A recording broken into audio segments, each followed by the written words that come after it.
guys, how you doing today? It's your girl, Miss Debs. I'm coming to you from Deborah's Delicious Dishes. Guys, we are still working on this. I'm not giving up. You didn't think I was coming up here today? Yeah, we have some work to do for the Lord. I have some work to do for the Lord. But if you want to join in, you're sure welcome to. We're still continuing. We're on week 5, guys. Could you believe it? We have made it to week 5.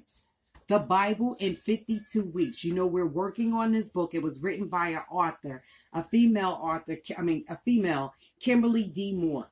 And this is a book, The Bible in 52 Weeks, which is a year for women. So we're on week 5. So let's get started. And you know, the sessions are real short, guys, right? Week 4, thank God for the crushing. Thank God for the crushing.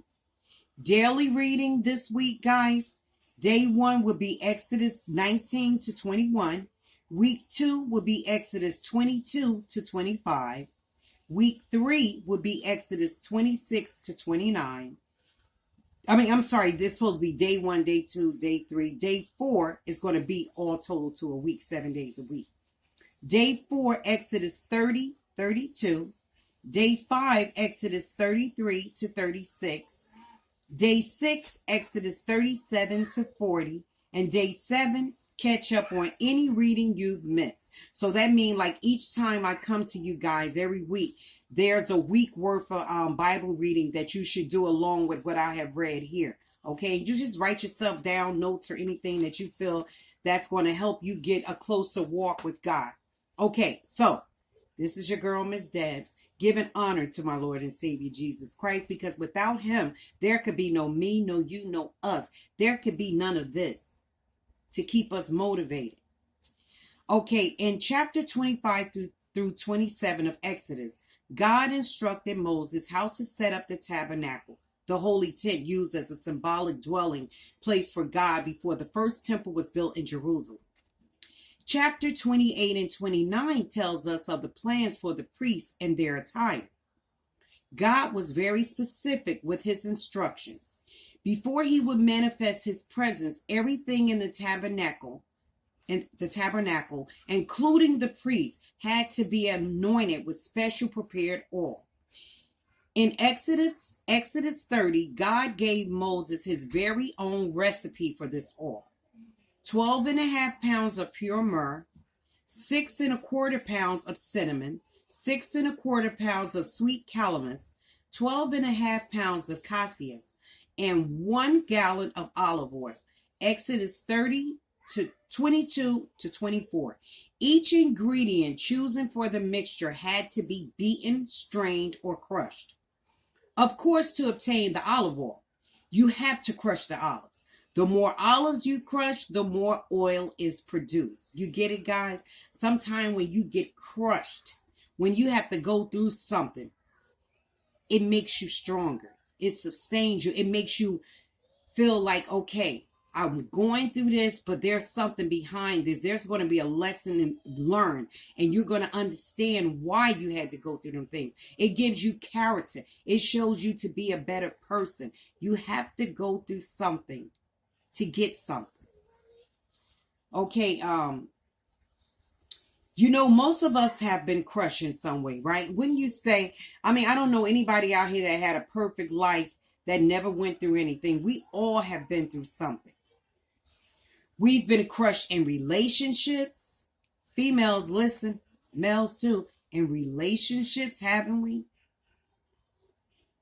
At our jobs, in marriage, and even in ministry. But unbeknownst to us, during those times of crushing, God was strategically anointing us for his service. The struggle that you experienced financially strengthened you. The problems you endured with your spouse truly devastated you. The issues you encountered at your job put a strain on you. However, it was during those times that you found yourself leaning and depending on God in a way that you haven't before, right? Those times force you to increase your time of prayer, and you found yourself talking to God more and more each day. The crushing didn't feel good, but it was necessary to equip you and develop the anointing you need to carry out your assignment on this earth. So when you feel the stress and strain of life, just know that it won't last forever. And I always say that it's always temporarily. Nothing lasts forever. We all go through seasons, and those seasons last for a specific time. Sometime it could be a week, a month. Sometimes you go through a season for a year. There's 4 seasons to a year, but it doesn't mean that yours is going to be just 4 months. 4 months to each season. Sometimes you have to wallow in it. Sometimes you don't get the understanding or the purpose of why you went through what you went through. So God will make us stay in it for a while to get that realization. Oh, wow. Okay, that a light bulb go on. Oh, that's why I went through this. It humbled me. It made me stronger. It made me wiser. It made me think clearer. It made my walk with God stronger. It made me a better person. It made me a solid person. It made me a strong person in my walk with God and my connection with God. You know, when we go through things like that, guys, you have to question things sometime, but don't question it to the extent that you lose focus of of what your journey is. Just question things to make you realize and come to that realization, okay, that's why I went through that. Or maybe I can be a light to someone else. Maybe I can be a blessing to someone else. Maybe I have a testimony that if I speak it, someone else would know where I'm coming from and would be enduring it too. And they just needed to know that they wasn't in this particular point in time and place in their life, and they wasn't in it alone, or they wasn't by themselves. Someone else had been through it too. You probably went through the same thing. Maybe you walked one way and the person walked the other, but you still went through something similar, right? Okay, we're almost wrapping this up, guys. Okay, back again, I'll say those times force you to increase your time of prayer, and you found yourself talking to God more and more each day. So when you feel the stress and strain of life, just know that it won't last forever, and it is not in vain. What you're going through is not in vain. It's for a purpose. Although the crushing is uncomfortable, God uses it to develop the oil needed to set us apart so that when others experience our ministries or gifts, it will be evidence that God's hand is upon us. Oh my God. That is that's a beautiful phrase right there. Don't despise the crushing. Thank God for it. So I know it's easier said than done, ladies, or gentlemen, gentlemen. But the next time you go through something, I'm learning now. It doesn't mean I don't feel the pain. I don't feel the fire when I go through something. But I'm learning as my walk with God is increasing. I'm learning to just, okay, woosah, it's not the end of the world. You will get through it. You might not see that light at the end of the tunnel right now, but you trust me, you will get there. But you cannot faint. You have to keep moving forward. You have to believe and take God at his word. God cannot lie.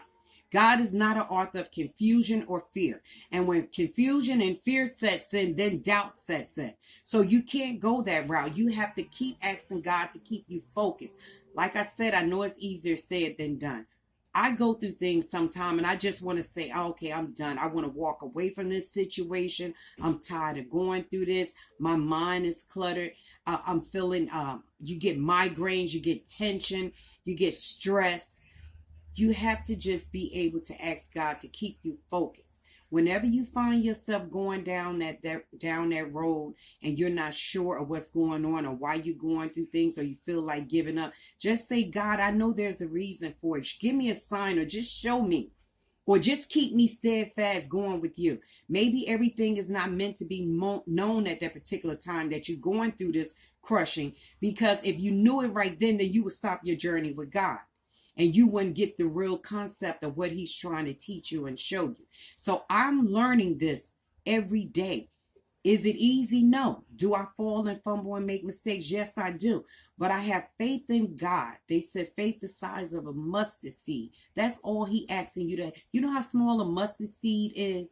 It's almost like a piece of sand. It's so minute. But if you follow God and you hold on, and you don't give up, and you ask him, God, just keep me focused. Show me what you're trying to show me. And sometime when you move yourself out the equation and you stop and you listen, and stop trying to do it yourself and let go and let God, you'll see the reason why you're going through this.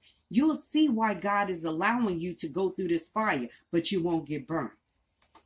Okay, so we're coming down to the end, guys.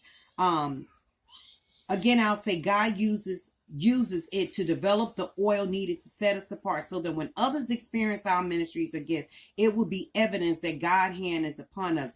Don't despise the crushing. Thank God for it, because you will get a reward at the end. And these are points to ponder. Number one, how have you been crushed or stretched in the last year? I know a lot of us can relate to COVID. We were thrown out our elements. It's been almost a year now next month.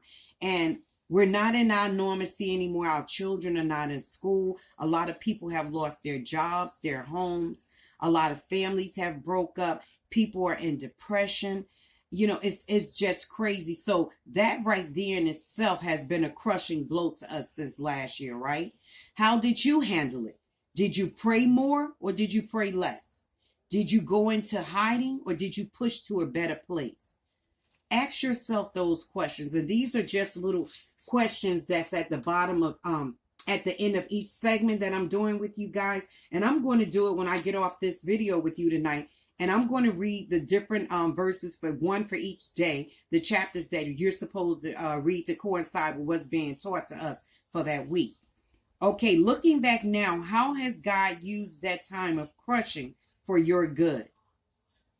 Actions for the week. Make it a point to pray for someone who know is going through. Make it a point to pray for someone who you know is going through a period of crushing. Pray especially for them this week, that they will be able to endure the process. We need to pray for each other, folks. And that's one thing I always say. I pray for my children every day and every night. And that's not a lie.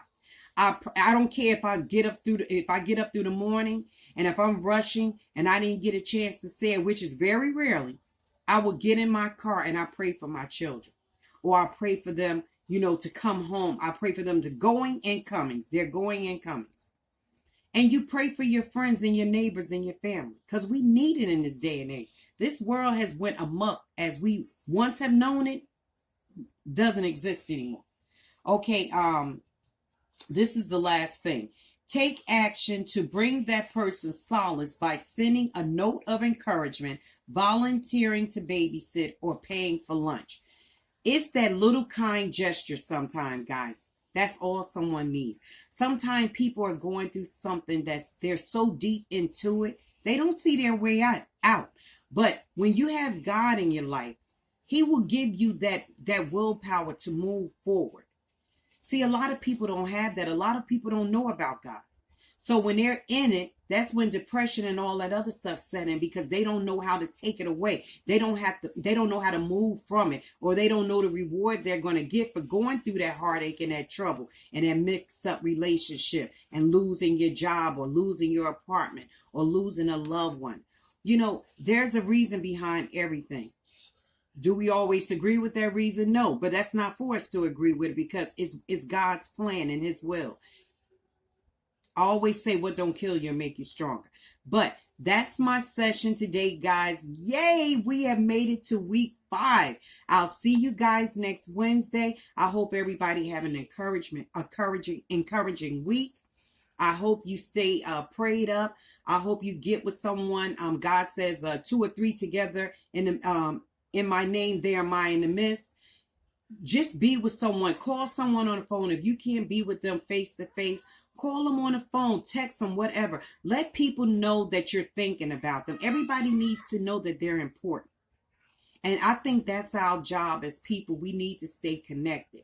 Now, we can't do it every day. Everybody is so caught up in their own world that they forget sometimes. It doesn't mean that you don't care for people, but sometimes just take your time out of your busy day and say, you know what? I just stopped by to say hi from a distance. Everybody into that COVID scared to move and go see somebody. So just from afar or virtually or like telephone or whatever, drop them a note, a thank you card. I was thinking about you. How you doing? Do you need me to do something for you? Do you need something? I'm running to the store. Do you need me to pick you up something? If you have an elderly neighbor in your home or your neighborhood, they can't get out as much. We've been going through a lot of snow. Just ask them, do you need me to pick you up somewhere while I'm going to the grocery store? So it's so many things that you can do that really don't cost too much of your time. But anyway, I want you to stay encouraged, be blessed, give it all to God, let go and give it to God. And let go and let God. This is your girl, Miss Debs, coming to you from our week 5, the Bible in 52 weeks. God bless you and may heaven smile down upon you. One love. Stay encouraged, guys. Hey, guys. Hi, guys. Miss Nyla just came from downstairs, my grandbaby. She wanted to get up here because she haven't seen you guys in a minute, right, Miss Nyla? Yeah. So what do you want to say to them? Because Grandma just finished reading her week 5 of the Bible in 52 weeks. The Bible. Do you like to read the Bible? Yeah. Oh, Miss Nyla says she likes to read the Bible too. How was your day today? Good. It was good? Yeah. So you told me to put this back on so you can say hi to them. So what you want to say? My book. Your book. Oh, it's Nyla's book. It says the Bible in 52 weeks. Say it. My book. In 52 weeks. 52 weeks. All right. Do you like God? Yeah. Oh, that's so nice. Out of the mouths of babes. Right, Nyla? Yeah. So take care, guys. Take care, guys. So see you later. See you later. So we're going to come with a cooking video, right? But it's going to be healthy. Because Miss Deb just finished working out and her almost passed out. Grandma almost passed out on that bike. No, but I'm taking it slow, guys. But I am on this mission. It's on and popping. Your girl is ready. Now, did I say it was going to be easy? No.